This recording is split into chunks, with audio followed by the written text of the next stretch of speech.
Democrats have officially shut down the government. Why?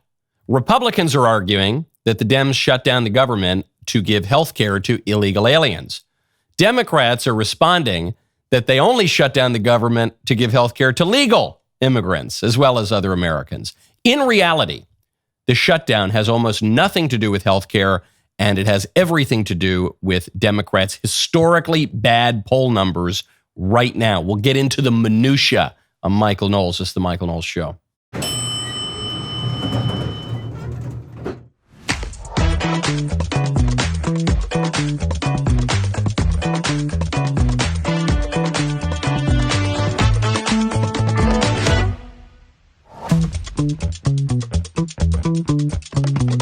Welcome back to the show. Not unrelated to the government shutdown, CNN, of all outlets, has just interviewed a Sinaloa cartel member admitting to CNN that President Trump is making their job tougher.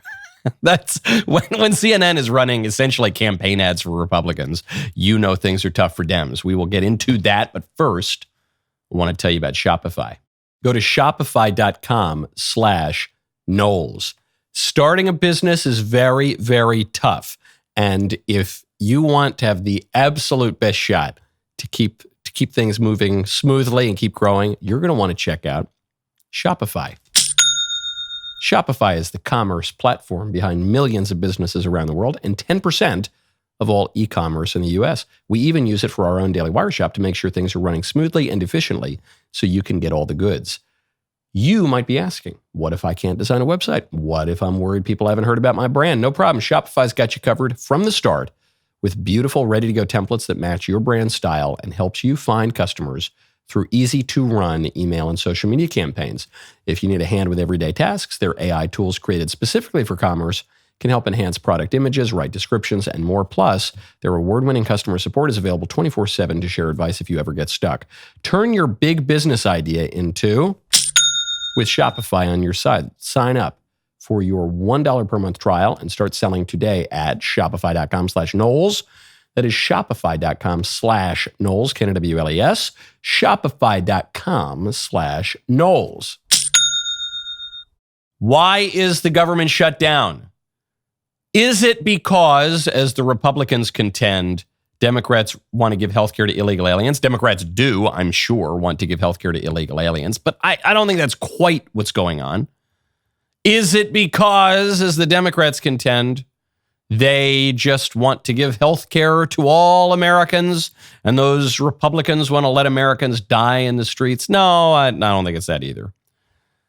I think this is all about poll numbers, and I think this is about every other issue beyond health care. What could have happened? There was a midnight deadline. We just passed it. We're now, 9 hours past it. And the midnight deadline was to fund the government. What the Republicans tried to do was pass a continuing resolution that would just fund the government at its current spending levels. Nothing changes. Republicans aren't trying to sneak anything in. It's just, they're going to just keep it going while they negotiate a broader budget. Democrats said no. They said, no, we're not going to keep the government going at current spending levels. Nothing changes. It's all normal. We're not going to do that. We are going to shut down the government. We're going to shut down so-called non-essential services. Does raise some question as to why we have so many non-essential services in our government. That's a point for another time. The Democrats say we will only fund the government if you Republicans, who control the White House and the House of Representatives and the Senate and the Supreme Court, I guess, and who have unified government, if you guys give us a bunch of extra subsidies for Obamacare.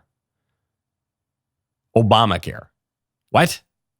Why? What's that about? What this is about is Democrats right now losing on every single issue. Almost every single issue other than healthcare. Also the environment, there's women's rights. But if you look, we covered this on the show just a few days ago.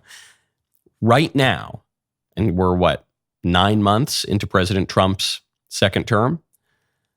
Right now, the Democrats should be winning on a lot of issues. That's just what happens. The midterm elections happen after a presidential election, and the party that's out of the White House usually does really, really well. And the problem for the Democrats right now is they're actually somehow still underwater on all the issues that matter to people, on crime, on the economy, on immigration, on foreign policy. They're tied on defensive democracy, which is a kind of made-up issue. It's a real slogan-eared kind of issue that is supposed to just buoy the Democrats. Even that, the Democrats and Republicans are statistically tied on.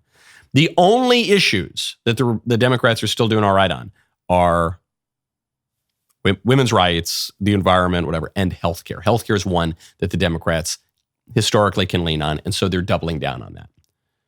And they're going to shut down the government in order to change healthcare, or at least change the conversation now to focus on healthcare. Now, part of the reason the Democrats feel like they can do that is Republicans always get blamed for a government shutdown. Maybe that will happen again. Republicans, that's the conventional wisdom, is the Republicans always get blamed for the shutdown.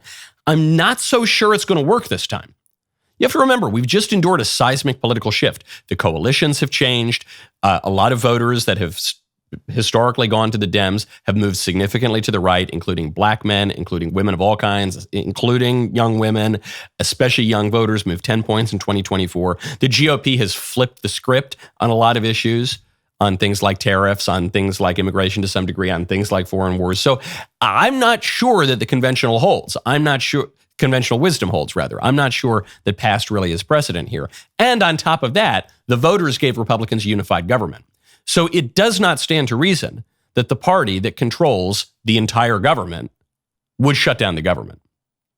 Also because I think what the Democrats are counting on is the heavy libertarian influence in the Republican Party for the entirety of my lifetime, for many decades at this point, which suggests that Republicans are thrilled to shut the government down. The Republicans are borderline anarchists. They don't want any government at all. They want to privatize everything. Once again, though, after the Trump revolution in 2016, that's not really the case. There are plenty of Republicans and conservatives who do want to wield the government. In fact, it's a discordant line of argument for the Democrats, because the Democrats have spent the last 7 months claiming that Trump is a fascist dictator who wants to turn the government on all of his enemies, that he's an authoritarian, that he's using the government too much. So again, you can't simultaneously make both of those arguments. These Republicans hate the government. They want to dismantle the government. Also, they want to build up the government and use it to pummel their enemies. You have to pick one if you want to make sense. But the one thing the Democrats do have to do, though, is change the conversation. Because at this point in Trump's first term, the Democrats should be doing really well in their poll numbers, and they're not. In fact, their unfavorability rating is as high as it's ever been, which is really, really bad news. They have to do something. And I think this government shutdown comes out of sheer political desperation for Democrats. Shoot, the economy was supposed to collapse. The tariffs were supposed to destroy the economy. The tariffs were supposed to lead to massive inflation. And none of that happened. Even Jerome Powell, who's being rhetorically pummeled by Trump every single day, even Jerome Powell, chairman of the Fed, said, actually the inflation has not come about because of the tariffs. Well, the immigration crackdown, that was supposed to work for Democrats. No, actually, the Republican immigration policies are still very popular. Very popular. Well, Trump was supposed to get us into World War III. Actually, he hasn't. Well. So Democrats have these really high unfavorables. They have to change the conversation away from crime in the cities. Every second we're talking about crime in the cities, it's bad for Democrats, because the Democrats are the ones letting their own constituents be murdered by criminals and taking the side of the criminals when they do it. Every second that we spend talking even about the economy, which does have some underlying issues, of course, even that, it's not working for the Democrats. Every second we're talking about really just about any issue. The only issue that might be able to move the needle for them is healthcare. And the only way that they can distract from the conversations that are going on, probably first and foremost, the political violence from the left, which has not had success persuading voters in recent years, and so has increasingly threatened its opponents, and actually celebrated even the murder of one of its most prominent opponents. All of that stuff redounds to the detriment of the Democrats. So I get the calculation. Hakeem Jeffries there in the House, Chuck Schumer in the Senate, Even though these guys have spent many, many years inveighing against government shutdowns, which they always blame on the Republicans, now they are advocating for a government shutdown. But they're doing it because they have no other option. They have to do something to change the conversation, and they have to do anything they can to make the conversation about healthcare. Whether or not that will work remains to be seen, because there's a brutal poll just came out from New York Times and Siena. We'll get to that in one moment. First, though, I want to tell you about Policy Genius. Go to policygenius.com/Knowles. Rising costs have left many Americans overestimating expenses across the board. While people often assume certain products and services cost far more than they actually do, this tendency is particularly evident with life insurance, where 72% of Americans overestimate the actual cost of coverage. Policy Genius makes finding and buying life insurance fast, easy, and surprisingly affordable. So if something happens to you, your loved ones have a financial safety net.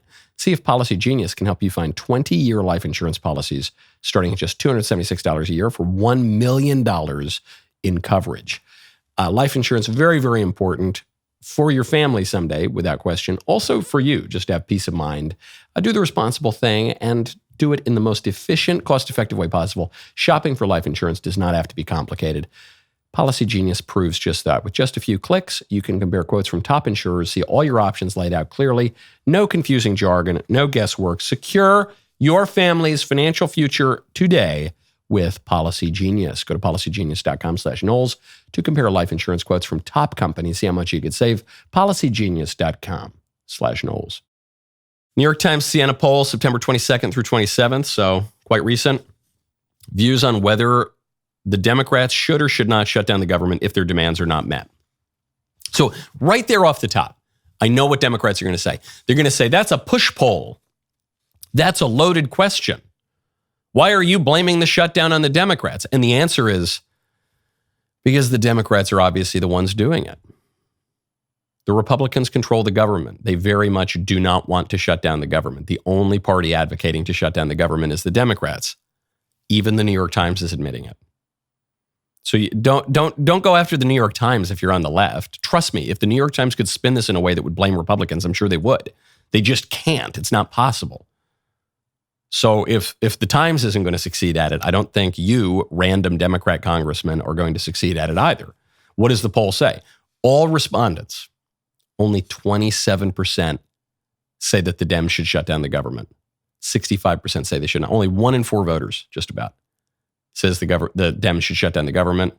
65% no. Among Democrats, only 47% say that they should shut down the government. So this government shutdown is unpopular, less than 50% support, even among Democrats. Among independents, only 32% think that support the Democrat shutdown. Among Republicans, unsurprisingly, 5%. So first of all, those poll numbers alone show you who is shutting down the government. No group wants to shut down the government.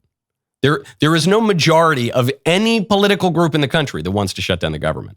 But in as much as the different groups support or don't support it, the support is only among Democrats.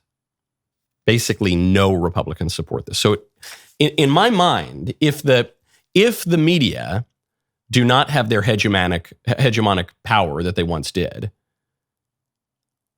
if the spin machine for the Democrats is not firing on all cylinders, I don't know that this is going to be blamed on Republicans. If even the New York Times today cannot blame this on the Republicans, this seriously could backfire for the Democrats. And meanwhile, Trump is willing to take advantage. He says, look, I don't want to shut this thing down. Things are going pretty well. But if you're going to shut it down and you're going to make us get rid of these federal workers, then we're not going to play your game and merely furlough a lot of the federal workers and then, give them their jobs back with back pay and extra pay. And no, if you really want to shut this thing down, fine. Then we're going to use this opportunity that you're foisting upon us in order to continue to streamline government, which is one of the things we were elected with back in November. In fact, this is one of the things we won the popular vote on, namely bringing efficiency back to government, DOGE. This could really backfire. This could really, really backfire for the Dems. And even still, it shows you the desperation of their position. Even still, if I were Hakeem Jeffries, I might shut down the government anyway. Not because I think that's likely to help the Democrats. It's just that everything else seems worse. If the Democrats continue on their current trajectory, they're going to get blown out in the midterms and maybe in 2028. So in some ways, it's the least bad option for Dems. But I see a lot of upside here for the Republicans. I don't see a lot of upside for Democrats. Meanwhile, the essential services are moving ahead. And this is the real threat for Dems. So they're going to stand around and they're going to whine about how they're going to hold the government hostage in order to ram through a bunch of plausibly popular healthcare proposals, but some of them are pretty unpopular, and the ones that pertain to immigration are really unpopular. But at least we're not talking about ICE, right? Well, not really, because the Department of Homeland Security is an essential service. Law enforcement is an essential service. So while the Democrats are putting on this sideshow, Trump is going in and enforcing the law in a popular way. Like a federal raid just happened in Chicago. 300 ICE agents rappelling down from helicopters, targeting a building full of, and we're not just talking about the gardener. We're not just talking about the nice abuela who, cleans your home or something. We're talking about Tren de Aragua terrorists. Led 300 federal officials to that apartment complex. Some even rappelled down from Blackhawks onto the rooftop in order to help secure that perimeter. Now, they were searching for suspected members of the violent Venezuelan gang, Tren de Aragua. Of course, TDA has been designated as a terrorist organization under the Trump administration. Now, it was the biggest show of force that we've ever seen on the ground here. We had agencies, FBI, Border Patrol, ICE, and ATF all involved here, and they were all looking for targets in that same exact building. It was a 5-story building. It was a tall task for them, and anything could have gone wrong. But luckily, the operations went pretty smoothly. Preliminary reports show that about 30 illegal immigrants were arrested in this operation, some of them suspected Tren de Aragua. Okay, so 30 arrested, massive show of force here. 10x the number of people arrested show up as law enforcement. Really, really smart. Smart as a matter of justice. You need to arrest these people, but also really smart politics. And bold, by the way, because you're talking about serious gangsters. You're talking about a foreign terrorist organization, Tren de Aragua. This could have turned into a shootout in Chicago. I guess a shootout in Chicago is, just a day ending in Y. But had this gone south, had some innocent or largely innocent person been killed, had a law enforcement official been killed, that could have been really bad. That did not happen. And ICE rounds up these people. And so the Democrats are in this awful position. They either need to do what is obviously right and what is obviously politically popular and say, okay, all right, I guess it's good that we're arresting Tren de Aragua gangsters, human traffickers, people who kill Americans, a foreign terrorist organization. I guess that's good. They can either take that side or, I know it sounds preposterous, or they can take the side of the terrorists, the foreign national terrorists killing Americans. And you know which side they took? Here we have Governor of Illinois, J.B. Pritzker, thinks he's going to run for president in 2028. Democrat Mr. Pritzker says on Twitter to Donald Trump, stop using military troops and ICE to invade and disrupt American cities. First of all, federal troops don't invade American cities to carry out federal law. The federal government that the federal troops refer to is the American government. You're part of America, Mr. Pritzker. Maybe you don't feel that way. Maybe you don't like America. Maybe you wish you weren't part of America. I don't see a lot of American flags at the Democrat rallies, so I know you have an antipathy to the country. But they're your troops. They're your countrymen. You say, thank you, American servicemen, for protecting American citizens by carrying out basic American laws. No. Stop using military troops to invade and disrupt American cities. Stop sending in the Americans to fix my bad governance. Stop, he says, calling your political opponents enemies of the United States. Excuse me, that's a real pot calling the kettle black, isn't it? By the way, where's the political violence coming from? It's coming uniquely from the left, according to the left-wing magazines. So if you want to insinuate here that Trump is treating his domestic opponents as enemies, that's not coming from the right. That's coming from the left. You're murdering your political enemies, you on the left. We're not doing that. You Democrats, you people who identify as very liberal are, according to polling, 8 times as likely to defend political violence against your opponents. The young Democrats, the young liberals, 30% of them support political violence against their enemies. Many, many multiples over what conservatives and moderates say. Stop calling you. Are you kidding me? You're the ones doing it. Stop attacking the First Amendment. Wow, that's it. You know, I wrote a whole book on the First Amendment called Speechless, Controlling Words, Controlling Minds. So thank you very much. #1 national bestseller. You can get it wherever great books are sold. I did a real deep dive into the First Amendment and the broader free speech tradition in America and in the West. I don't recall the provision of the First Amendment that says that foreign gangster murderers have a right to live in American apartment buildings. Do you remember that part of the First Amendment? If someone can pull up the text of the First Amendment, please do let me know. I know it protects freedom of speech, of religion, the right to redress grievances is in there somewhere. I don't recall the right of Venezuelan murderers to invade American cities and murder Americans. I don't recall that one. Our troops, says Governor Pritzker, and our nation deserve better than you acting as a petty tyrant. Who's the petty tyrant here? What's a tyrant? A tyrant is a leader, a single leader, who wields power for private interest. Not for the common good, but for private interest. What is Donald Trump doing? Donald Trump is merely enforcing the most basic laws. That's what he's doing. That is the first charge of a U.S. president. That of all the things we elect the president to do, hold state dinners, give addresses, of all the things we elect them to do, enforcing the most basic federal laws is pretty much the first one. Trump is acting like a president. On the contrary, these Democrat leaders, especially including J.B. Pritzker, they're the ones acting like tyrants because what they're doing is they're ignoring the law, they're neglecting the common good, they're undermining the common good. What is the law? The law is an ordinance of reason for the common good by him who has care of the community and promulgated. These guys are ignoring that. They're letting crime fester. Chicago is like a war zone. J.B. Pritzker doesn't care. He's willing to let Chicagoans be murdered and slaughtered by the bushel basket, as long as he thinks it will give him an electoral advantage.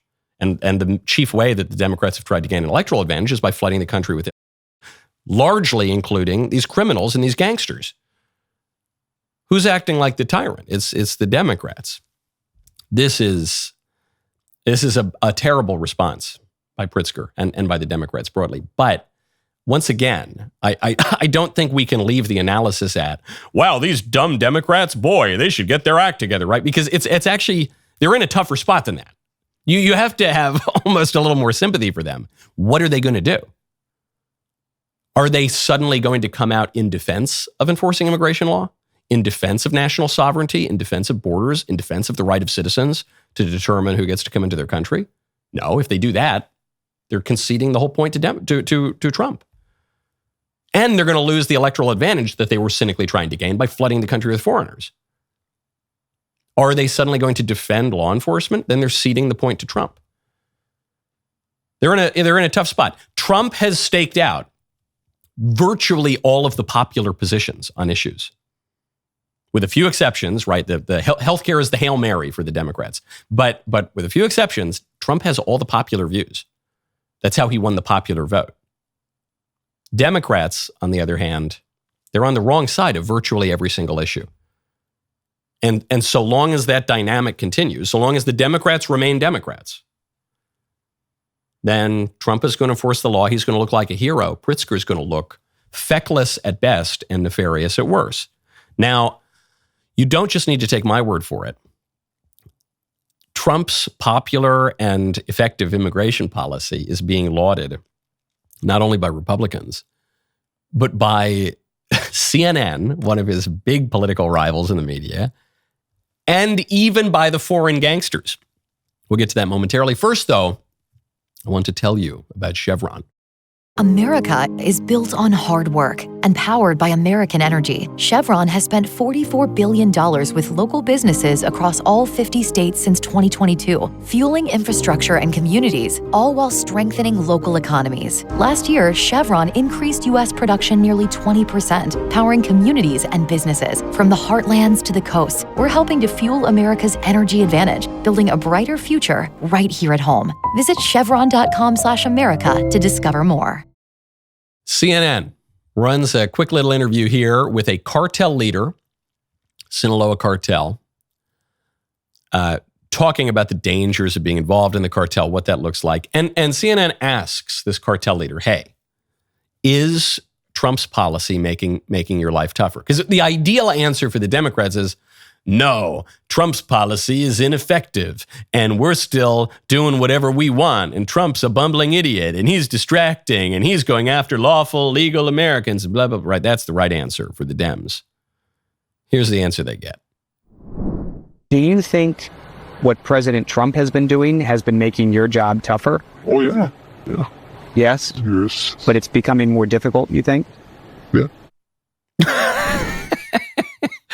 I got to give the devil his due. The devil's their due, the Sinaloa cartel members and CNN. The cartel members, they didn't study abstract leftist political theory in college. The Sinaloa, the gangsters, I don't know, they don't have the most ideological view of politics. They're pretty tough, practical people. Trump is a pretty tough, practical person. So CNN says, is what Trump's doing making your life harder? And the Sinaloa guy says, yeah, for sure. He's blowing us up. Yeah, I think he's rounding us up. He's deporting us to mega super prisons in El Salvador, where Bukele's dealing with us in a reasonable way, not one of these mamby-pamby kind of ways. And then when we try to run our poison up to the American shores, Trump blows us out of the water with drones. So yeah, I would say he's making our job a little bit tougher. I can't quite figure out why CNN would air this. I get why they asked the question, but why would they air this? Unless it's that the Democratic Party has become so ideologically perverted that they have sympathy for the cartel members. I mean, they do. The Democrats have openly run on letting criminals off the hook. The Democrats have openly run on suppressing law enforcement or even abolishing law enforcement, abolishing prisons. So the Democrats openly run on that stuff. Maybe, I don't know, maybe CNN thinks that everyone's gonna have their heart break for the poor Sinaloa cartel members. Will somebody please think of the cartel members? Maybe that's what they're thinking, but it just reads horribly to the right, which is a lot of the country, and certainly to the middle. If the Democrats are on the side of the Sinaloa cartel, I think most people are going to be on the opposite side from the Democrats.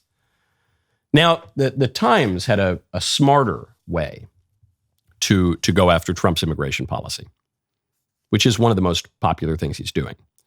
So this is how the Times covered it just on the Feast of St. Michael, just a couple days ago. Headline, I'm from here. U.S. citizens are ending up in Trump's dragnet. As immigration agents take a more aggressive approach, they have stopped and in some cases detained American citizens. There are 4 Times writers on this piece. Three ladies. Jasmine Ulloa, Allison McCann, and Jennifer Medina. 3 ladies very upset about the Trump immigration policy because, you see, the immigration raids, which the Democrats oppose in general, even when it targets MS-13 and Tren de Aragua, they said, oh, those poor guys, let the Sinaloa cartel off the hook. But they say it's supposed to target only. But did you know some American citizens are getting trapped and caught up in it? Yeah, what did you think was going to happen? Just think about this for 2 seconds. What did you think was going to happen? How do you think immigration raids work? Do you think that the are walking around the country wearing big T-shirts that say, come get me, Tom Homan, Is that what you think? And then all ICE has to do is go in and say, oh, there he is. I see that shirt right there. It says, yo soy ilegal. Come and get me, Toma. No. The whole problem is these people are hiding in the country. They were invited in by Democrats, quite explicitly invited in by Democrats. The Democrats even went so far as to violate their own interpretation of the Constitution to give these people amnesty, to let them further blend into the country. That's what Barack Obama did. That was executive amnesty, which he'd previously said was unconstitutional. Joe Biden, come on in. And then they blend in, and now the American people elect Trump to say, we got to get these guys out. They're causing a lot of problems. So if they're not wearing shirts that say, yo soy illegal alieno, send me down to Bukeleville, then how do you get it? Well, you go to the job sites that they work at. You go to the crime houses that they live in. You notice that they don't speak English. You take a look and you see, probably a little old lady from Norway is not going to be an illegal alien. But if you got the accent, you got the look, you clearly haven't been here very long, then maybe if you got some face tattoos, if you're, trafficking fentanyl, maybe there's a better chance you're an illegal alien. So they go in, they round people up. But sometimes legal residents or citizens get caught up too. Yeah, that's the problem, of course. This is a pretty insidious little article here, because catching some citizens in an immigration raid is inevitable. It is not possible to enforce immigration law when you have this many tens of millions of illegal aliens in the country. It's not possible to pinpoint all of the. That's the whole issue. You can't quite pinpoint them. So once again, I think even that I think all that will really serve to do is to highlight just how widespread the illegal immigration problem is and how much it affects our political order. Because you're going to have the Democrats say, well, they really don't commit crime and they really don't use welfare resources, and none of that's true. But one real sticking point is a lot of us are concerned that the illegal aliens are voting. I want to say, well, they're screwing up our elections. Now, they are already compromising our electoral system because congressional apportionment is based on the census. It's based on population data. It's not based on the number of citizens. It's based on the number of people in a state. So you flood the country with illegal aliens. That is going to give the states that have those illegal aliens more representation in Congress. So when you have sanctuary cities and sanctuary states where you say, hey, flood in here, that is Democrats cheating to rig the electoral system to give themselves more power in the federal government. That is indisputable. So you've already got that issue. But the Democrats will then say, well, look, yeah, okay, we flood the country with these guys. We flood certain states with these guys. And that does in some way affect the electoral system. But at least they don't vote. And it turns out that's not true. You remember the superintendent we were covering last week? He's the Des Moines, Iowa superintendent. He's the superintendent of the biggest school district in Iowa. He was paid over $300,000 per year. All the jobs Americans won't do. That's why we need the illegal aliens. He's been there for a while. He had a rap sheet. He had some problems. Well, this guy, he finally gets arrested, and it turns out that this guy was registered to vote. Hold on. What? That cannot be. I was reliably informed by the Democrats and by the liberal media that the illegal aliens are never registered to vote, that this is a made-up issue by the Republicans, could never happen. Then how was this guy registered to vote? For years and years. How did that happen? Now, this is just one high-profile case. As we mentioned, ICE goes in, rounds up 30 of these guys. And then there have been 1.6 million who have left in the first, 7-8 months of the Trump administration, according to the Center for Immigration Studies, many through self-deportation. We don't know their names. We don't know their cases. The reason we know this guy's name and we know his case is because it's so particularly absurd that he was making over $300,000 a year as a school superintendent. He was an illegal alien. But when you finally put a face and a name to illegal immigration, and then you scratch below the surface for 2 seconds, you realize this guy was registered to vote. How many more of them are registered to vote? What would our elections look like without illegal immigration? Would Democrats ever win a national election? It's a very real question.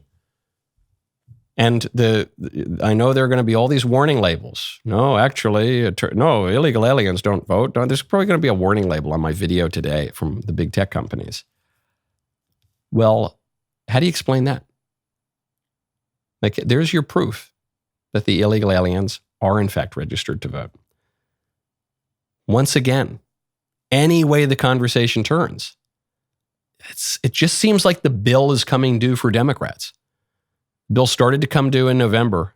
Massive shifts of the voting populace moving to the right.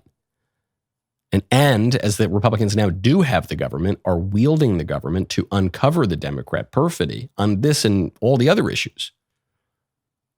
It's hard to see. It's hard to see the Democrat numbers improving. No surprise that their unfavorables are as high as they've ever been. And we haven't even talked about crime itself. Just wait till you hear what the residents of Democrat cities have to say about the way Democrats have covered crime. When the left attacks, the answer isn't silence. The answer is not to retreat. It is not to do less. The answer is to show up everywhere, to make our voices louder than ever, to push out more content, more truth, more breaking news, more investigative journalism, fighting harder than ever before. That is what we are doing at the Daily Wire. This October, Daily Wire Plus members are getting more new films, more new series, more new documentaries, and more of everything that you expect from us. Join now, get it all with 40% off new Daily Wire Plus annual memberships. My favorite comment yesterday is from C. Dan Howell, who says, "This whole we need to bring down the temperature thing reminds me of a kid who hits another kid and starts yelling truce and getting mad that he was hit back." Yeah, of course. The left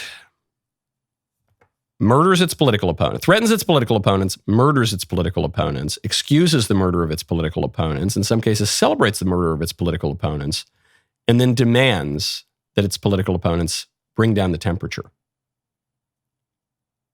We can't. We can't. It's not even that we're not willing to. We can't. You control the thermostat. You're blocking the thermostat. You're the one jacking up the temperature on the thermostat. I'd like to bring down, the one way we could bring down the temperature, I guess, is by punishing you. By punishing you and stigmatizing your behavior, and in some cases prosecuting you when you break the law. Is that what you, that's the only way that we can bring the temperature down. And you're right. I guess we should do that. Good idea. Be careful what you ask for. Now, speaking of all this crime, really, really sad story, but an illustrative story. A woman from D.C. testifying on what crime in D.C., this slogan bandied about between the political parties. What does that really mean in practice? He shot my grandson in cold blood 7 times. And they didn't consider that as first-degree murder. They act like we would be lucky if we got manslaughter. The bottom line is that murder in D.C. is treated as a joke when it comes time to justice. Your heart breaks for this woman, and she's totally right, especially that last line there. She says, the fact is, crime in D.C., it's treated as a joke. It's treated as nothing. It's a little slogan or something. Oh, it's just this abstraction, crime in D.C., crime in Chicago. No, it's not. We're not talking about jaywalking, first of all. We're talking about murder. And murder in Chicago, it's not just a punchline. It's people's grandkids. It's people's grandkids being shot and murdered every day. Every weekend, what's the number? That's what it is, in cold blood. And then the prosecutors letting the murderers largely off the hook, going real soft on them, which is a grave injustice to the families and creates more victims. That's what that means. When the Democrats are inveighing against the supposedly tyrannical Donald Trump, who is bringing in the federal government to do its job, which is to step in when American cities fail, when they cannot govern themselves. And they say, you're being authoritarian. Please respect our cultural right to allow murder to fester. That's our right to let women's grandkids be slaughtered by the bushel basket every week. That's what that means. That's what they're saying. And I know there's still Republican consultants who are scratching their heads. Wow, how did Donald Trump do so much better in 2024 with black men? How did so much of the black male vote move over to the right? With women, with Hispanics, how did that happen? It's not rocket science. Politics really is not rocket science. It's a practical science. I guess rocket science is practical science too. But this is a simpler one because it's about the basic aspects of human nature and incentives. And people have had enough. That's been a theme for the past few weeks. So we've had enough on the right. We've had enough of your nonsense. I think that's true even for people who wouldn't call themselves on the right. I don't know what that woman's political views are. I don't know that she's some rock-ribbed conservative, but she knows that she doesn't want her grandkid to be murdered. And the party that is allowing her grandkid to be murdered and going soft on his murderers, that's the Democrats. So, maybe I'll be a Republican. Maybe I'll try out being a Republican now. Now, speaking of black issues, black cities, particularly black issues, Jamaal Bowman. Do you remember Jamaal Bowman? Jamaal Bowman was a member of Congress. I've only had one or two run-ins with Jamaal Bowman. After I gave a CPAC speech on the transgender ideology, Jamaal Bowman called me a Nazi who wants only white people to live. From Congress, he called me that. Anyway, he's excitable, as you could see. And Jamaal Bowman went on CNN to make a curious claim about public health and medical science. And where are you on You can't be calm about this. I'm a black man in America. The reason why heart disease... I'm white, I can't comment Listen on to it. what I'm saying. The reason why heart disease and cancer and obesity and diabetes are bigger in the black community is because of the stress we carry from having to deal with being called the N-word directly or indirectly every day. If your colleagues would listen and try to learn and engage and grow and stop being so hateful, we could have a better country. Stop being so hateful and let me explain to you that diabetes and heart disease is caused by hearing the N-word. I didn't go to medical school. I'm a doctor. I'm an honorary doctor of humane letters, but I'm not a medical doctor. And so I guess that none of my doctor friends have ever told me. I've never seen a study about that. But it turns out, well, not heart disease and diabetes generally. Heart disease and diabetes specifically among black people is caused not by diet or a lack of exercise or genetics or any other factor. It's caused by hearing the N-word, which raises a really interesting thought because white people don't say the N-word, if you haven't noticed. Maybe in Jamaal Bowman's fevered imagination, there are Klansmen around every corner looking to burn a cross and drop a hard R. But in reality, white people don't say the N-word. And actually, statistically, the only people who say the N-word are black people. Sometimes colloquially, and especially in rap music. Those are the only people who say it. So we've found the culprit for diabetes and heart disease. It turns out it's like Snoop Dogg. Isn't that crazy? I never knew that. Jamaal Bowman's screaming, "You need to stop being so hateful, you white devil. you ice person. You need to stop and you need to learn your medical science and know that the N-word causes diabetes." and these people, who do you mean these people? No, I'm talking about the libs, the Democrats. I'm not talking about these people. I'm saying the Democrats have the audacity to accuse Trump and the Republicans of medical misinformation. Because we, for instance, say, hey, if you get the Fauci ouchie, that probably won't protect you from catching COVID. Remember, we said that, and people were kicked off of YouTube for that. And then it turned out that was completely true and everyone admitted it. That was medical misinformation. Donald Trump says that there's an association between acetaminophen, Tylenol, and neurological developmental disorders, which Harvard, Johns Hopkins, Columbia, basically every major, Mount Sinai, every major medical institution, and the manufacturer of Tylenol all have admitted, apparently going all the way back to 2008. We'll have to cover more on that story tomorrow. But that's medical misinformation. But when a Democrat congressman goes on TV, and he says, "Your N-word gave me heart disease," that's not. I think, well, Trump is investigating the universities and Harvard. And by the way, I'm going to be at Harvard tomorrow. If you're around, I'll be giving a speech up at Harvard Law School tomorrow evening. So come by. Just Google it, Michael Knowles, Harvard. You can get tickets, I think. I don't know. Maybe I'll have to ask the medical school up there. They need to investigate. Maybe we need to defund these medical schools. Maybe Jamaal Bowman can be the new chancellor of Harvard. Who knows? Okay, today is Woke Wednesday. The rest of the show continues now. You do not want to miss it. Become a member. Use code Knowles, KNWLES at checkout for 2 months free on all annual plans.